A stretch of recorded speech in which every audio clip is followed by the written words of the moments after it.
on a mission. I'm paying dues, I'm in position, I'm staying up, it's getting late. You're doing good, I'm doing great.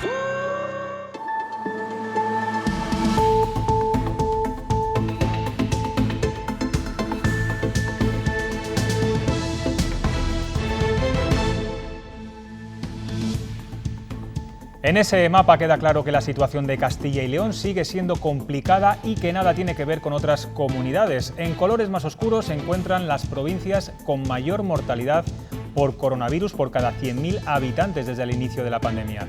La consejera de Sanidad defiende no pasar aún a la fase 1. Prefiero llorar 1000 veces por eso, que se me eche en cara que somos demasiado prudentes y que estamos siendo lentos. Desde luego prefiero eso 1000 veces antes que me digan, ojo, hay muertos. Eso de verdad que es absolutamente insoportable para cada uno de nosotros. ¿Qué tal? Buenas tardes. En menos de una hora la consejera de Sanidad explicará al ministro Illa el plan de desescalada de la Junta. Castilla y León es, junto a Cataluña, la única comunidad que no ha solicitado pasar a la fase 1 en su totalidad. Y es que los datos epidemiológicos no lo respaldan. El gobierno regional prefiere pecar de prudente que llorar por más víctimas dentro de 2 semanas, como escuchábamos a la consejera. Entre el viernes y el sábado se sabrá si Sanidad acepta la propuesta de la Junta de desescalar solo 26 áreas de salud rural y ninguna provincia entera. Por eso debemos seguir siendo prudentes y que no se repitan imágenes en las calles como las que luego les mostraremos. Hoy también hablaremos con la juez decana de Palencia, que exige por carta al ministro de Justicia que la deje trabajar, a ella y a todos los funcionarios de la Administración de Justicia. Comenzamos. La Junta tiene muy claro que su prioridad es salvar vidas, aunque sea la última en pasar a la fase 1 de la desescalada. Francisco Igea dice que prefiere que se rían de Castilla y León ahora que llorar por un rebrote. A las 9:15 está prevista una videoconferencia entre la consejera de Sanidad y el ministro Illa para analizar con detalle el plan de desescalada de la comunidad. En el Ministerio de Sanidad está Sara Ayuso. Sara, la Junta no se mueve ni un ápice de su postura inicial de desescalar el lunes solo 26 áreas básicas de salud rural. Eso es, buenas tardes. De hecho, el vicepresidente ha tirado de gráficas para justificar esa decisión. Francisco Igea ha recordado las miles de víctimas que supuso el retraso en la toma de decisiones en el mes de marzo y dice que recuperar esta curva, volver a esta curva, sería jugar a la ruleta rusa con las personas, con su vida y con su futuro. De todas formas, que esta desescalada se produzca por zonas básicas de salud y no por provincias depende de la reunión que van a mantener por videoconferencia dentro de unos pocos minutos la consejera de Sanidad y el ministro Salvador Illa. La respuesta del Gobierno la tendremos el sábado o mañana a última hora. El riesgo de repunte es real, dice la Junta, y por eso se instala en la prudencia. Un retraso de una semana en la toma de decisiones en marzo provocó miles de muertos. Nosotros no jugaremos a eso. Perder 2 semanas en este momento no es perder, es recuperar posibilidades de tener una normalidad un poquito mejor. Este mapa, que marca la letalidad por provincias, deja en evidencia que la situación no es buena para relajar las medidas de contención del virus. La Junta no cede a la presión social y cuenta con el respaldo de la oposición. Si nosotros conseguimos que haya 200, 300, 400, 500, 600, 1000, 2000 personas que conserven la vida, perderemos las elecciones con mucho gusto. En este caso yo creo que la Junta ha hecho lo que debía, dada la situación epidemiológica. No han previsto un plan B, confían en que el Ministerio apruebe su propuesta de pasar de fase a 26 áreas de salud del medio rural sin casos en 7 o 15 días y no a provincias enteras. El compromiso del Ministerio es no ir más allá de nuestra solicitud. Reconocen que esta semana se está viviendo un repunte. No puede volver a suceder y esto depende de todos nosotros. Por eso piden a los castellanos y leoneses que cumplan a rajatabla todas las indicaciones y que, como hace la propia Junta, sean muy prudentes. Solo Castilla y León, Cataluña y Andalucía no piden pasar a la fase 1 en su integridad, aunque en el caso andaluz quieren que sigan fase 0 solamente 3 distritos sanitarios. El caso más sorprendente es, sin duda, el de Madrid, que fue el epicentro del coronavirus, ya ha superado los 15.000 fallecidos y ahora quieren también dar el salto.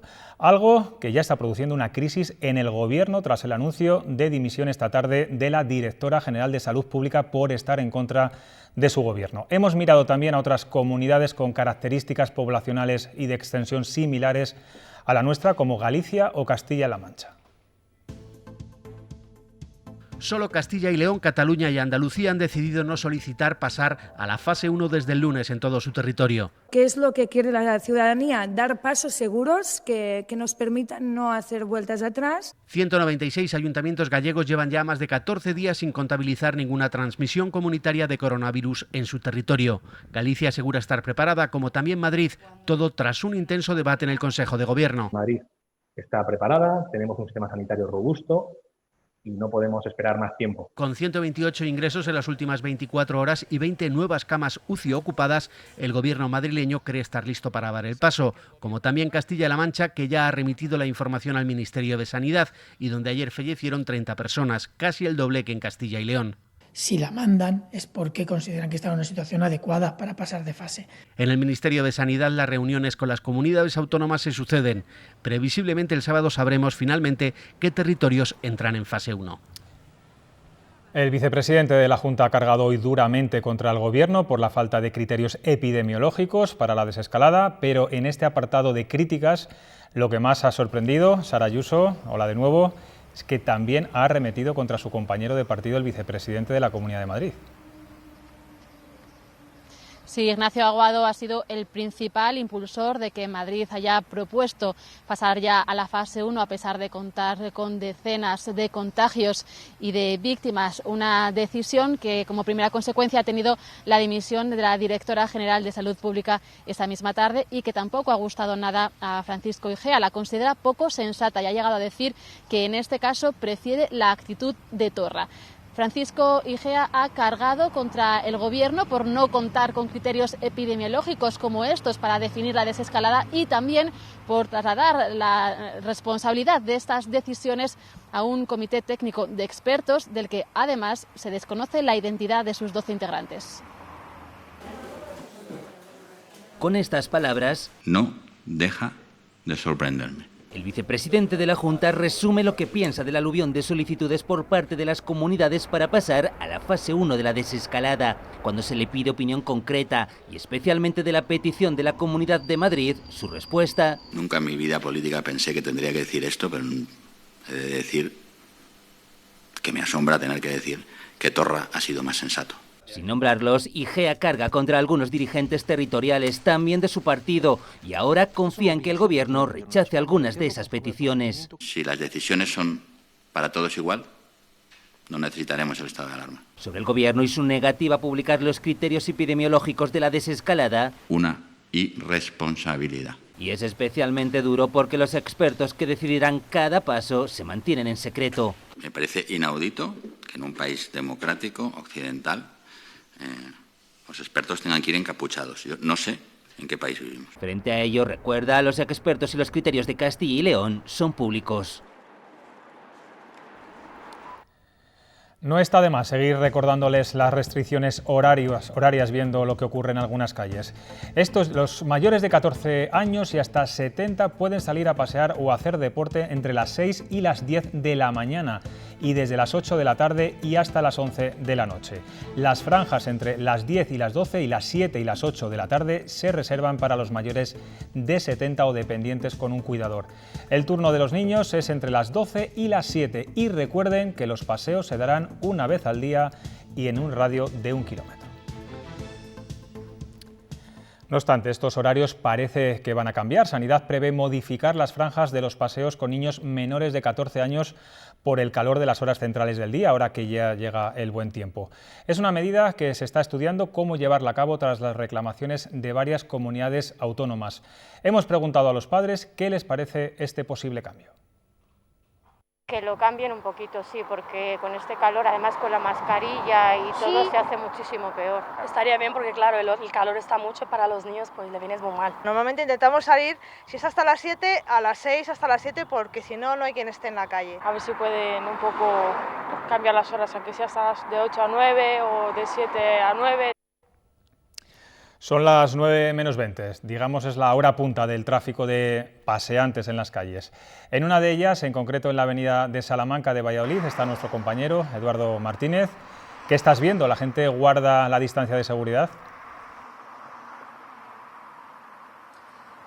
Bueno, pues como veis en esta zona y a esta hora la tarde de paseo está siendo bastante tranquila. Encontramos por lo general algo menos de gente que en jornadas anteriores. Quizá tenga algo que ver que el día amenazaba con lluvia y esa amenaza se ha cumplido hace un rato, aunque ahora ya ha despejado, ha escampado esa lluvia, está el cielo más o menos despejado y lo que encontramos es esto que veis, gente paseando tranquilamente, corriendo o en bici, de manera que sí que se puede, al menos aquí, respetar esa norma de seguridad, esa distancia de seguridad para pasear en estas franjas, y es lo que hace la mayoría de la gente que sale estos días en estas franjas como en la que nos encontramos, de 8 de la tarde a 11 de la noche, respetar esas normas con total tranquilidad. Otra cosa son los casos y las excepciones que también hemos encontrado, en las que encontrarse con alguien es la excusa perfecta para hacer corrillo y tertulia, o hay también quien hace deporte en grupo o incluso echar, por ejemplo, unas canastas. Son las 8 de la tarde, la hora que muchos esperan para volver a saborear la libertad. Los paseos se llenan de gente como hacía mucho que no pasaba. Que normalmente no hay tanta gente por la calle. Pero en esa franja en la que se puede pasear, hacer ejercicio, sacar al perro, es difícil cumplir las reglas y mantener las distancias. Hay mucha gente que sin mascarilla y sin guantes, y es lo que no aguanto yo reñiría con ellos. Y no faltan los que se toman la norma como sugerencia. Pasear solo o con un conviviente bien separados sabe a poco si aparece un conocido o varios. Aunque las salidas son para andar o correr, con este tiempo muchos no se resisten a sentarse un rato. Y puestos a saltarse las normas, los hay que salen fuera de su horario, se sientan y no mantienen la distancia. Me he sentado, pero no se puede sentar uno, ¿verdad? Los deportes solo individuales, pero vemos equipos que disimulan o que no se cortan ni un pelo. Pasamos por ejercicio una tarde en el césped. Sí, pero bueno, al fin y al cabo es deporte, no estás incumpliendo realmente nada. Y algunas parejas dan rienda suelta a su amor, cada una a su ritmo. Pero atención, porque la autoridad vigila, mejor ceñirse a la norma, que hay mucho en juego, por más que apetezca volver a poner los pies en la calle. Afortunadamente la mayoría de la gente cumple con las normas y las limitaciones, pero es verdad que seguimos viendo casos de personas que no le dan tanta importancia ni a la distancia de seguridad, ni a los horarios, ni a cualquier tipo de restricción. Hoy hemos acompañado a una patrulla de la Policía Municipal de Valladolid para comprobar cuáles son las principales infracciones.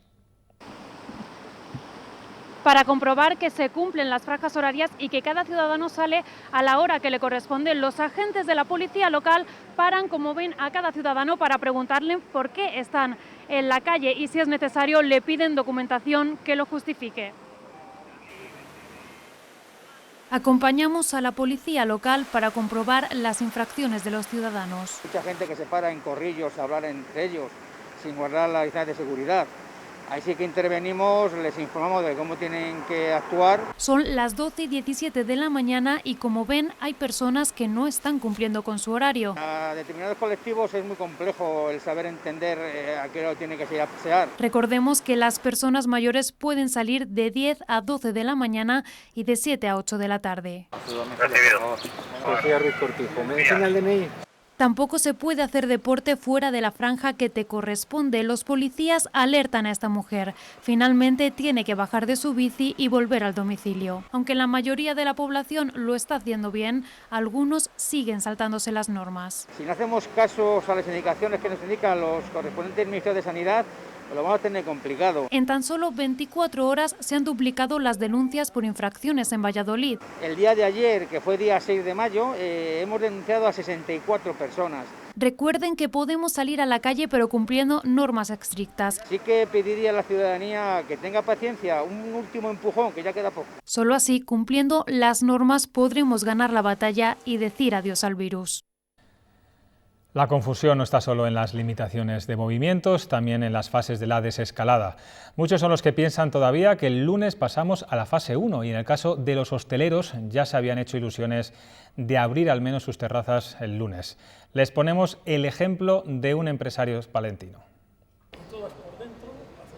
La verja seguirá echada. De momento, este establecimiento, como muchos otros, no podrá abrir su terraza el lunes. Isidoro ya tenía todo preparado. Las normas de sanidad, pues todas las cosas que piden, lo tenemos ya todo previsto. Incluso ya teníamos un plano para colocar las mesas. Hoy había planificado instalar las carpas, pero lo ha tenido que posponer, al igual que la cita para que sus trabajadores se sometieran a un test de detección de coronavirus. Estaban con mucha ilusión de empezar, porque están todos con ganas de empezar, pero la verdad es que se nos está complicando cada vez más. A pesar de las dificultades de abrir con el 50% de las mesas, hay hosteleros que piensan que es necesario comenzar a dar pasos. Aunque todos tenemos muchas ganas de salir de casa, nos va a costar quitar el miedo, en una palabra. Cuando llegue el momento, lo harán con todas las medidas de seguridad. Lo primero, limpia del todo. Si quieren algo de picar, les pondremos un mantel de un solo uso, por supuesto. Y las ganas de atenderles y de que empiecen a moverse la gente. El cierre de la hostelería genera incertidumbre en este sector que lleva sin ingresos desde el 14 de marzo y afrontando los gastos de alquileres y facturas a proveedores. Su puesta en marcha, de momento, sigue en stand-by. El coronavirus continúa su escalada, aunque a ritmo contenido y sin sorpresas ni para bien ni para mal. Nati Melendre, buenas tardes. ¿Qué supone esto? Buenas tardes, José Luis. Bueno, pues según el director de emergencias, eso es una buena noticia, sobre todo en una semana en la que nos hemos lanzado, aunque de forma escalonada, eso sí, todos a la calle. El hecho de que no haya un aumento destacado, bueno, pues es positivo a nivel nacional. Vamos ya con, si les parece, con la curva para ver esa evolución. Hoy ha habido más casos, aunque seguimos en registros aceptables. 754 más, 221.447 en toda España. Muchos de ellos han ocurrido aquí, son positivos de Castilla y León. Son datos que conocíamos esta mañana, solo son los PCR, 105 positivos, pero hay que señalar también que según la consejera de Sanidad, los registrados en Medora han sido mucho mayores y lo achaca directamente a la salida de la gente a la calle de una manera más bien masiva. Los fallecimientos tampoco están bajo control, seguimos diciendo que están ahí, es un dato que ni positivo ni negativo, siempre es negativo aunque suban o bajan. 213 hoy, son 31 menos que ayer, pero por encima de los 200. En Castilla y León, 12 en las últimas horas, en total 1.876, pero no nos cansamos de señalar que estos son los fallecimientos en hospitales. Hay otros 1.600 ciudadanos que han fallecido en las habitaciones de sus residencias. En cuanto al índice de incidencia por cada 100.000 habitantes durante los últimos 14 días, que va a ser un dato determinante a la hora de hablar de la desescalada, la media nacional es un 40,15, pero en Castilla y León, lo ven, es uno de los más altos, estamos en 88 por cada 100.000 habitantes, 88 contagios por cada 100.000 habitantes durante los últimos 14 días. Todos estos datos para medir la evolución de la pandemia serán mucho más efectivos y mucho más completos una vez conozcamos los resultados del estudio de seroprevalencia que está desarrollando el Instituto Carlos III en colaboración con las instituciones, con el Ministerio de Sanidad y con las comunidades autónomas. Ha comenzado esta misma semana, ya han aceptado en torno a 40.000 personas, pero prevé llegar hasta un total de 90.000. Todo empieza con una llamada telefónica. Ha sido sencillo porque es una prueba con un pinchazo en el dedo, otra en el brazo y una encuesta. Y vamos, es rápido. Una suerte poder participar en esto porque ya de por sí significa que se está haciendo este estudio, que yo creo que era bastante importante para ver cómo es la situación. Cuando comenzaba la crisis del coronavirus, a principios de marzo, los casos positivos casi se contaban uno a uno. El Hospital del Bierzo fue uno de los primeros en tener que gestionar la pandemia. Hemos vuelto allí 2 meses después. En el Bierzo surgieron los primeros casos por COVID-19 en la provincia de León. Se llegó a tener más de 100 personas hospitalizadas y los casos continúan. Casi todos los días hay algún caso positivo de residencia o de la calle y todavía estamos esperando a ver qué medidas han surgido o cómo han sido las medidas que ha tomado el Gobierno con el desconfinamiento. Entonces, un poquito de precaución. Ya son 70 las personas que han perdido la vida por coronavirus en el área de salud del Bierzo, con una edad media de 83 años. Según el jefe de urgencias, la pandemia va a continuar. De momento pensamos que aún tenemos coronavirus para mucho tiempo, para muchos meses, y yo diría incluso hasta la primavera del año que viene, por lo menos. Con una población de avanzada edad, con las secuelas de la minería en la salud de muchas personas, en el Bierzo toca extremar las medidas de precaución para evitar contagios.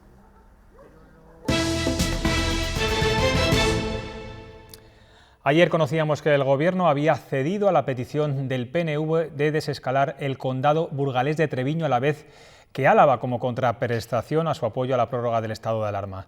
A la Junta no le ha gustado nada y ve criterios políticos y no sanitarios en esta decisión. De hecho, el número de fallecidos en Álava es muy superior al de la provincia de Burgos. Hemos hablado también con los vecinos del enclave.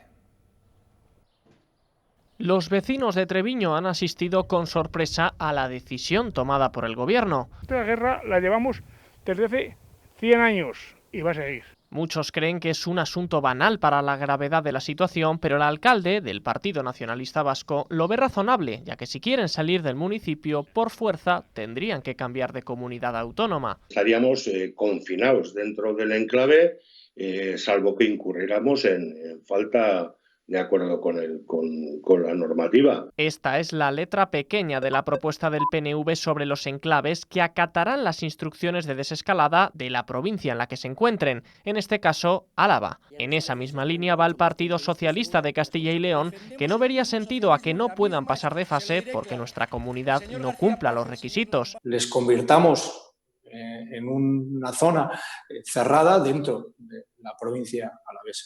No tiene nada que ver con la situación administrativa o política de Treviño, que no lo mezcle. Mientras la Junta prefiere centrarse únicamente en lo sanitario y por eso IGEA remarca este dato. La mortalidad en Álava por 100.000 habitantes dobla a la de Burgos. Eso es lo que a mí me preocupa. Nada más. El lunes se hará oficial si Treviño pasa a la fase 1 y, sobre todo, si Castilla y León lo tiene que ver desde fuera. Los que también se están relajando son los políticos en el Congreso. Son imágenes de esta misma mañana. Como ven, no guardan la distancia de seguridad e incluso están pegados unos a otros. Es la Comisión para la Reconstrucción Económica y Social tras el coronavirus y ha habido casi pleno de asistencia, aunque solo hacía falta un representante por grupo parlamentario. Donde no pueden estar pegados porque no pueden trabajar estos días es en los juzgados. La paralización de la actividad por el COVID-19 afecta de lleno a la justicia. Están suspendidos los plazos procesales, las vistas y los juicios orales y solo se celebran los juicios que son muy urgentes. Hoy la juez decana de Palencia y titular del juzgado de instrucción número 4 ha remitido una carta a los medios de comunicación dirigida al ministro de Justicia, una misiva llena de interrogantes en la que muestra su malestar por la paralización y falta de información de la desescalada en el ámbito de la justicia. Ella es Rosa Martín, que nos escucha ya desde los juzgados de Palencia. Buenas tardes. Hola, buenas tardes. Su carta es dura, pero en definitiva lo que está pidiendo es que pueda trabajar, porque el ministro no les deja. Bueno, se ha calificado como una carta dura, pero yo entiendo que no es así. Simplemente es una inquietud que tenía yo como magistrada en un juzgado mixto que representamos la gran parte de la carrera judicial y simplemente quiero transmitir al ministro que en estos momentos pues que nos deje trabajar, que se puede seguir trabajando y eso pasa por alzar los plazos procesales. Sí, siempre se dice que la justicia pues va muy retrasada, que es muy lenta. Esto lo va a empeorar seguramente mucho más. ¿Qué plazos prevé para recuperar la normalidad? Bueno, efectivamente se va a empeorar porque el colapso judicial es evidente. Tenga en cuenta que no solo tenemos que solventar todo lo que quedó pendiente cuando se creó el estado de alarma, sino que serán todos los procedimientos que se han iniciado a raíz de la crisis sanitaria. ¿Cuánto tardaremos en ponernos al día? Eso dependerá lógicamente de la carga de trabajo de cada partido judicial. Sí, le pregunta al ministro que cómo es posible que el 4 de mayo cualquier ciudadano pueda ir a la peluquería o a un centro de estética, ponía usted esos dos ejemplos, y no pueda solventar un asunto judicial por la Administración de Justicia que está parada. Bueno, sí, quería hacer un ejemplo de lo que supone que los ciudadanos poco a poco os vamos encontrando una cierta normalidad en nuestro día, y pues un ejemplo de ir a la peluquería, al centro de estética, o como estaba previsto en la fase 1, pues la apertura de establecimientos públicos como bares.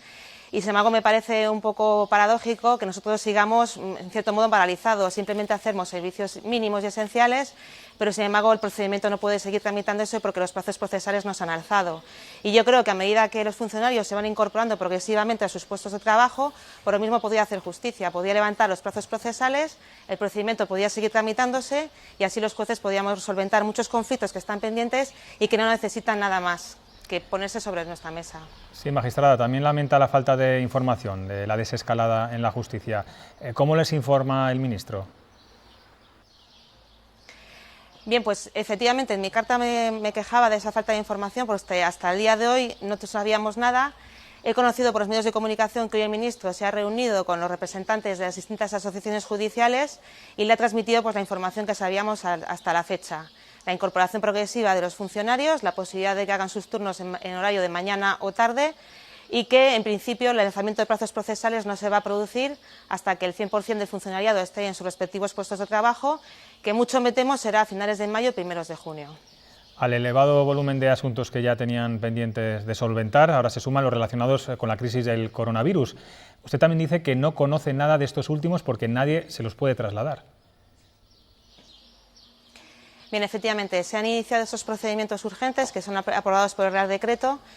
Algunos como familia ya se están tramitando, pero muchos otros están en el bandeja de entrada, que todavía no podemos tramitar, puesto que, insisto, no podemos dar traslado por esa suspensión de plazos procesales.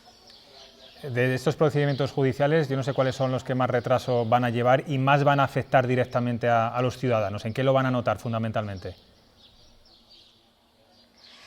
Bueno, vamos a ver, depende del órgano jurisdiccional en el que se encuentre. Yo creo que los más importantes van a ser todos los procedimientos de familia, porque lógicamente las circunstancias personales y económicas de los progenitores y los menores han podido cambiar a raíz de la crisis sanitaria del COVID-19.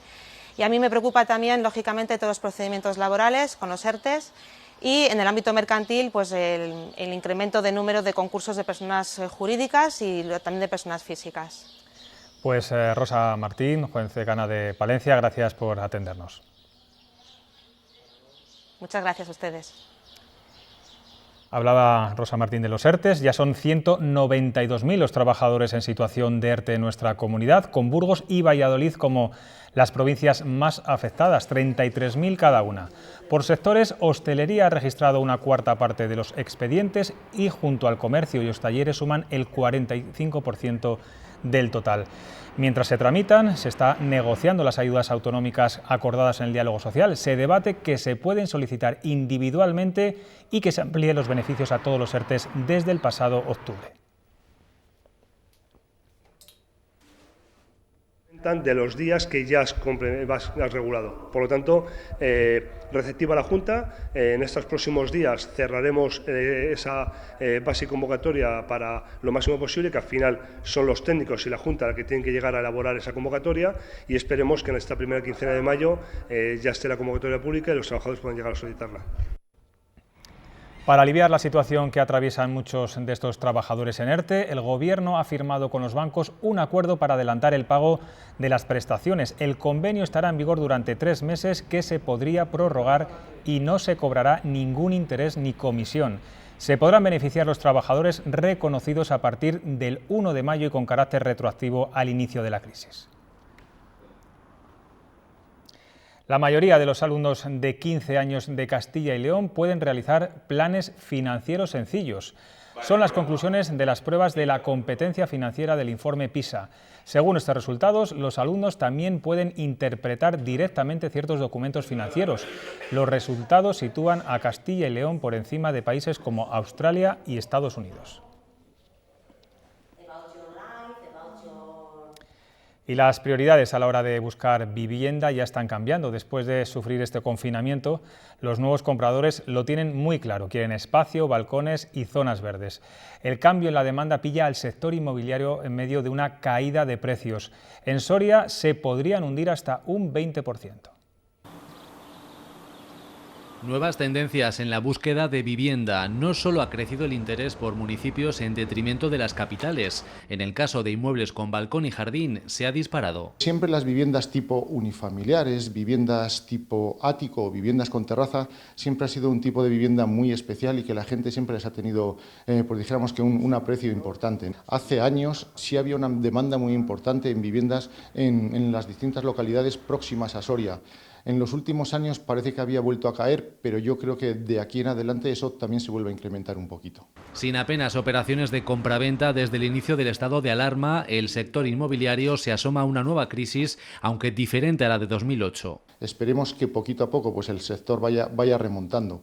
Lo que yo espero, por lo menos esto es un poco de mi cosecha, que los precios tiendan un poquito a la baja. A lo mejor entre un 15 y un 20%, igual los precios se tienen que reajustar. De momento, con las notarías operativas solo para casos urgentes, la demanda de vivienda de primera residencia se concentra en el mercado de alquiler.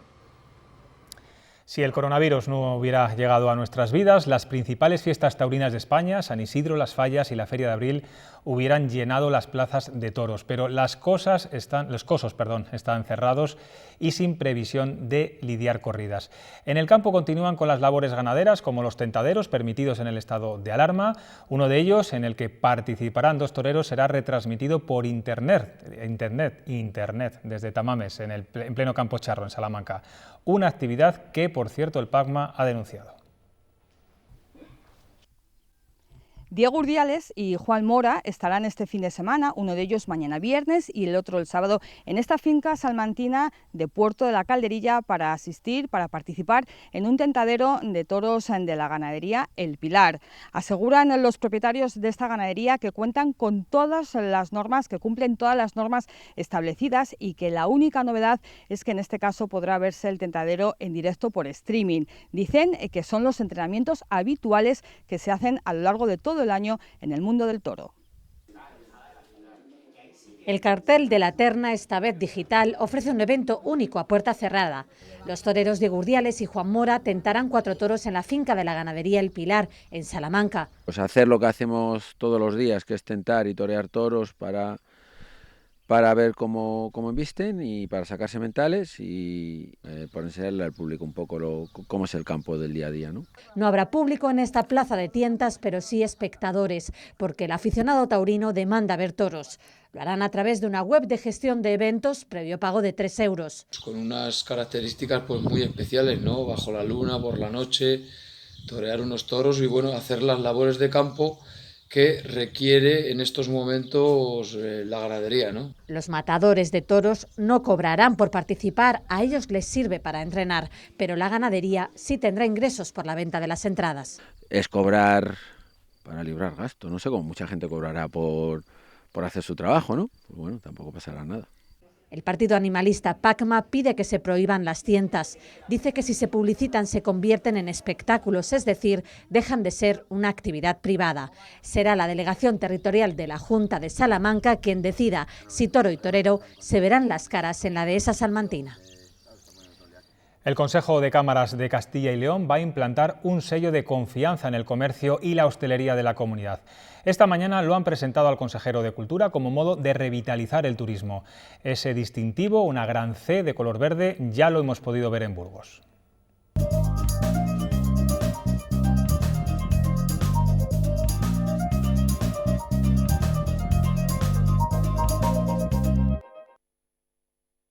Este sello estará en muchos escaparates en unos días. Es una iniciativa de la Cámara de Comercio que ha consensuado con las federaciones de comercio y hostelería, así como con los sindicatos mayoritarios, y persigue recuperar la confianza de los consumidores. confianza de saber que el cliente que entra en ese establecimiento va a encontrarse con todas las medidas de higiene y de seguridad para que tanto personales como las del propio establecimiento con las desinfecciones que correspondan, como el personal que se va a encontrar y que le va a atender. Los responsables de tiendas y bares se están formando para cumplir con las normas exigidas por la Cámara y ya han adquirido los elementos de protección de forma conjunta. Saben lo que tienen que hacer. Ahora los consumidores tienen que apostar por ellos. Si algo creo que podemos sacar de positivo de esta gran pandemia que ha azotado al mundo es que parece que hay una nueva conciencia local y de que consumir productos locales. No podemos depender de un producto que está a 5.000 kilómetros de nuestra casa, porque al final nosotros donde vivimos, donde convivimos y donde hacemos nuestra vida diaria es en nuestra localidad. Cuando entremos en la siguiente fase de la desescalada, la mayoría de tiendas y bares burgaleses abrirán con la garantía de este sello.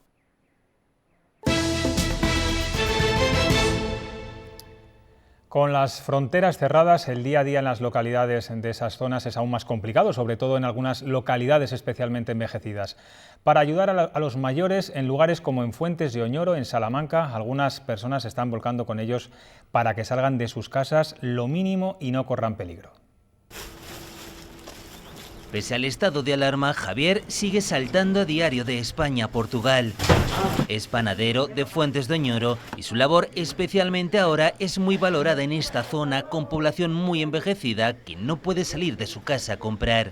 Si hace falta agua, leche o lo que sea, pues nosotros sin ningún lucro ni nada, la gente mayor nos lo encarga y se lo llevamos. Su ayuda es fundamental en estos momentos, también la de farmacias de la Raya como esta, en la alberguería de Argañán. Nos encargamos de gestionar la medicación, le preparamos la medicación con su tarjeta sanitaria y se la llevamos a casa para evitar que tengan que salir. Con la frontera cerrada, torna muito difícil a sobrevivencia económica de Vilaformosa y de Fuentes de Oñoro.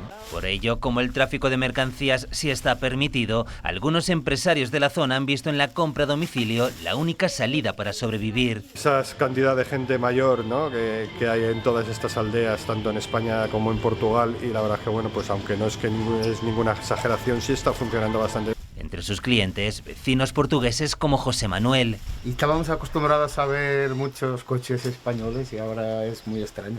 Y así seguirá siendo mientras esta frontera continúe cerrada, de momento hasta el 10 de mayo.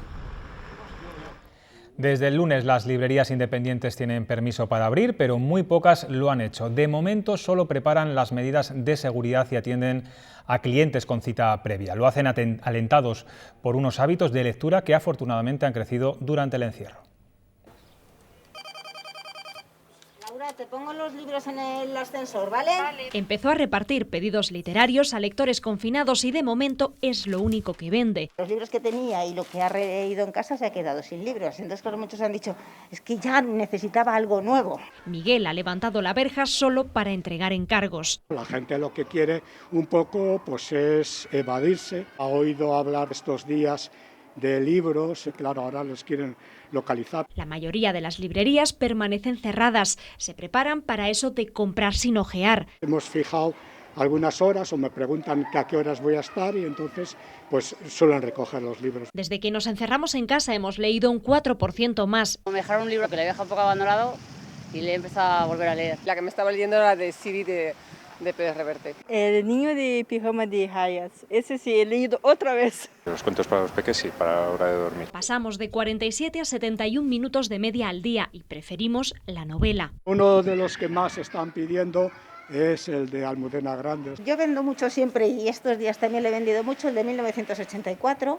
Y en cuarentena volvimos a elegir el libro en papel porque nos ha ayudado a sobrevivir al naufragio, a que soplen otros vientos en épocas marcianas para que nuestras vidas pareciesen normales antes de volver a pisar las calles. Y así están volviendo al colegio en China tras la crisis del coronavirus, con enormes sombreros de 1 metro para que los niños guarden la distancia de seguridad. Más llamativo aún es este protocolo de llegada a las aulas, un estricto pasillo de desinfección y toma de temperatura antes de empezar la jornada. Parece realmente complicado imponer algo así en nuestros colegios.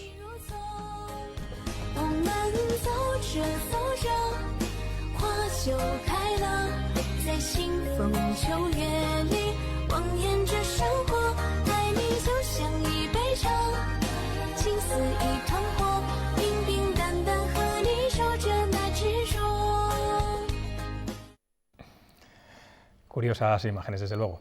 En Toro, en Zamora, esta tarde ha caído una fuerte granizada. Durante varios minutos el granizo ha sido intenso y ha dejado las calles totalmente blancas. Incluso han saltado algunas alcantarillas por la presión de la tormenta. Protección Civil y los bomberos han tenido que retirar la suciedad que ha arrastrado el agua. Este viernes las provincias de Burgos, León, Palencia y Zamora están en aviso amarillo por tormentas.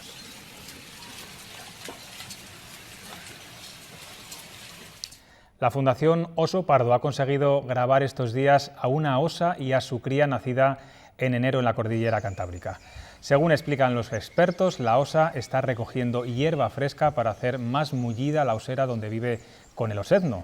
Esta secuencia es de un importante valor documental para el estudio y el seguimiento de la conservación de esta especie en nuestros espacios naturales.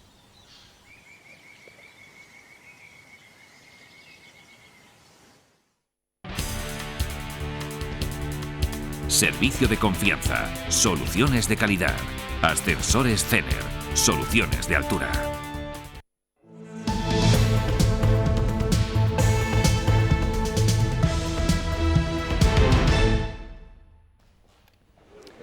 Después de casi 2 meses, mañana podríamos ver de nuevo esta imagen, la de los jugadores del Barcelona saltando al césped para entrenar. Eso sí, lo harán de manera individual, manteniendo la distancia de seguridad y por turnos, como ordena el protocolo de la Liga. Los 18 jugadores de la primera plantilla y los 6 del filial han dado negativo en los test del coronavirus realizados ayer. Y aunque parece que el conjunto culé no hay miedo al regreso todavía, hay muchos que no acaban de ver con buenos ojos tanta prisa por volver. Javier Mardones, buenas tardes. ¿Quién ha sido el último en pronunciarse? ¿Qué tal, José Luis? Muy buenas tardes. Pues nos referimos ni más ni menos que al presidente del Sindicato de Futbolistas Españoles. David Aganzo no se ha mordido la lengua y ha criticado duramente algunas de las medidas que ha tomado la Liga para ese protocolo de seguridad. Entre ellas, la más polémica, ni más ni menos que ese confinamiento que van a tener que hacer los jugadores antes del comienzo de la Liga regular. Las concentraciones, pues como comprenderás, los futbolistas no estamos de acuerdo. Están limitando el derecho de libertad de los futbolistas. Un David Aganzo que se ha referido además a otras de las medidas de este protocolo de seguridad impuesto por la Liga. De hecho, algunas de ellas ha llegado a calificarlas de anticonstitucionales. El sindicato de futbolistas vuelve a alzar la voz. El colectivo que preside David Aganzo está en desacuerdo con la imposición de concentraciones porque pueden afectar a la integridad de la salud de los deportistas y a sus propios derechos como trabajadores. Hemos hablado con diferentes médicos de primera y segunda división donde nos aconsejan de que con esa concentración pues a salud mental, porque el compañero viene de un confinamiento de 50 días, meterle otras 2-3 semanas de concentración o poder tener la opción de mientras que se esté la Liga, que estén concentrados, impide muchos derechos y sobre todo que no se ajusta al convenio colectivo. Uno de los vestuarios a los que más dudas está generando el regreso de la competición es el de Eibar. Tras un largo debate interno, la plantilla y el cuerpo técnico emitía un comunicado donde expresaba su miedo por no tener las garantías sanitarias necesarias. Más inflexible se ha mostrado Fali, que mantiene su negativa de entrenarse por miedo al contagio. El central titular del Cádiz no ha pasado los test del COVID-19 como el resto de sus compañeros. No pienso jugar. Ante todo la salud de mis hijas y la mía, y la que yo no puedo hacerle daño a ningún compañero por si acaso yo puedo tenerlo y hacerle daño a su familia. No me lo perdonaría jamás. Voy primero en la Liga de segunda división, que si ganamos 5 o 6 partidos de 11 estamos en primera y me soluciona la vida, ¿vale? Y yo estoy renunciando a todo eso. Mientras los jugadores del Levante han tenido su primera toma de contacto con el césped tras 53 días de inactividad. La que de manera oficial ya tiene fecha de regreso es la Bundesliga. El campeonato nacional alemán se reiniciará el sábado 16 de mayo con la 26ª jornada, en la que el encuentro estelar será el derbi de la Cuenca del Ruhr entre el Borussia Dortmund y el Schalke 04. Será la primera de las grandes ligas europeas que vuelvan tras superar la crisis del coronavirus. La incertidumbre también planea sobre el fútbol no profesional. La Cultural leonesa no ha querido pronunciarse sobre el sistema de ascenso a la segunda división. Sí lo han hecho los clubes de tercera división implicados en el ascenso, y sus opiniones no son nada optimistas. Disputar el playoff es una quimera. Sencillamente a día de hoy lo veo inviable. Muchas incógnitas. Una de ellas es la ausencia de fechas. En el momento que podamos hacerlo, lo vamos a hacer. Dependerá de las autoridades sanitarias. Cada provincia, cada autonomía va a tener unas fases. Y eso puede desvirtuar el estado de forma de los equipos. Bastante poco razonable que al final se juegue un playoff donde no todos los equipos han tenido las mismas oportunidades. Las cuentas tampoco salen. Los gastos que supone tener a los jugadores hasta el mes de julio. Habría que hacer los test. Económicamente los clubes no sé si podrían soportarlos. Lo que hagan los clubes está dentro de la libertad que tiene cada uno para ver cómo tiene que enfocar la situación.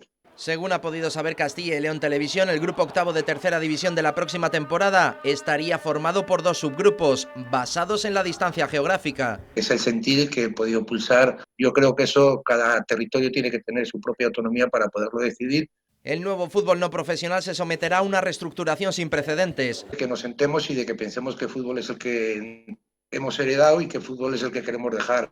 Y los equipos pues se van a encontrar en unas categorías que van a ser un pozo para salir de ellas y que se tendrán que hacer planteamientos más hacia el amateurismo. En el 2020 existen las mismas condiciones en España que en 1970. Solo el tiempo dirá si las decisiones adoptadas serán las correctas. Pues llegamos así al final de este informativo del 7 de mayo. Las noticias volverán mañana a las 8 en nuestra edición matinal. Nos vemos.